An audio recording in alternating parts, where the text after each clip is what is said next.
Luto yung kawayan. Ano yung kawayan doon? Saan yun? Ano yan? Kawayan, hindi yung labong. Yung labong yung normal na pinapakuluan. Ito kawayan. Oy, pa. Kaya si Mother Game. Ba't ito nangyari, pre? Tingnan mo buhok. Yay, ganyan. Ay, yan, yan sa galay. Kaya nga. Hindi ko lalabas dyan eh, nakama. Alam mo yun, no? Dapitan niyo, dapitan niyo.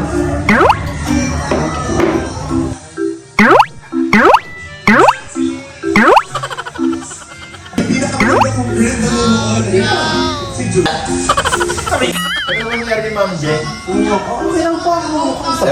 Ay paano, pagkagising, linis na kagad kung saan tapos hindi na nagsusupply pa. Ito kayo gaga na pagandahan diyan. Oo nga pala, tama-tama, may bagong bukas nga pala dyan sa kanto. Mother, let's go! Let's go! At napiyagit na nga namin si Mother Gang papunta sa pinakabagong bukas na salon sa Miles Beauty Lounge.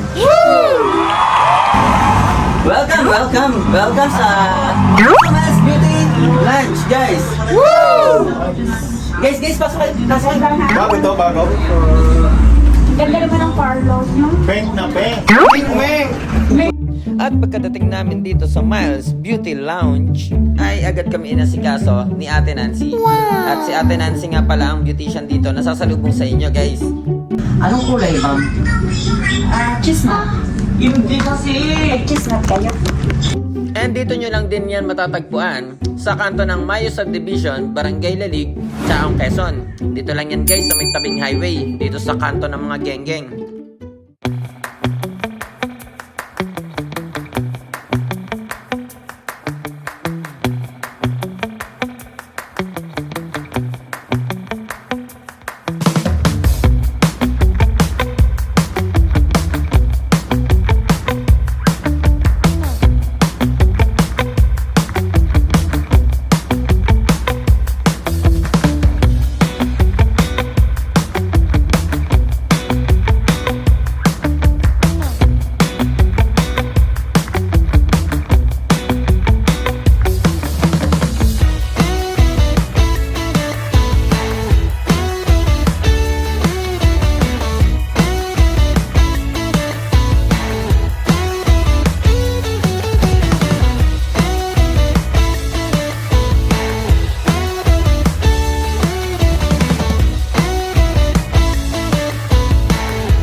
So yun guys, nasimulan na nga ang buhok ng ating si Mother Gang. And binababa na lang yan, hinihintay na lang natin.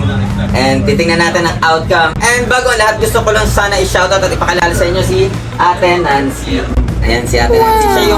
Siya yung ano dito, hairstylist and beautician, guys. So tara, interview natin. So Ate Nancy, ilang years na kayo nag-beautician? Before, nagtrabaho ako sa David Salon. 15 years. 15 years sa David Salon? Wow! So, saan David Salon kayo, SM Mega Mall. SM Mega Mall, David Salon. Nice. Ang professional pala dito para yung Yan, oh, bebe. 15 years sa David Salon, Oh, man. shoutout sa akin, bebe. Dito ka na magpakulay ng buhok. Sabi mo, kapakulay ka ng buhok eh. Ayan. Ano mga kaya mong gawin, Ate Nancy? Lahat. Mga rebanding, foot spa, putreflex, trading, ganon. Sa buhok, ate. Sa buhok, lahat.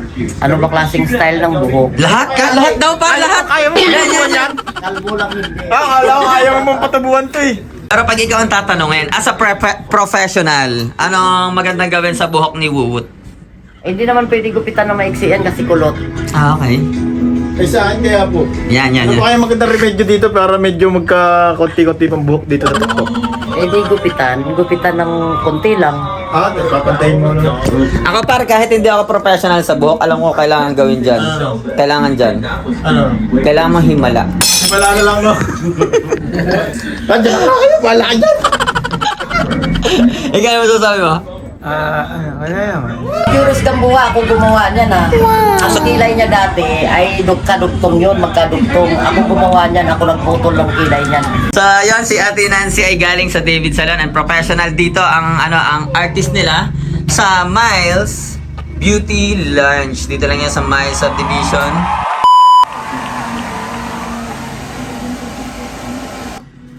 He takes a bottle of soda and adds corn syrup. He puts it in the fridge. Magandang dilag, puso ko yun. Pour the corn syrup into the soda. Wala nang hinanap.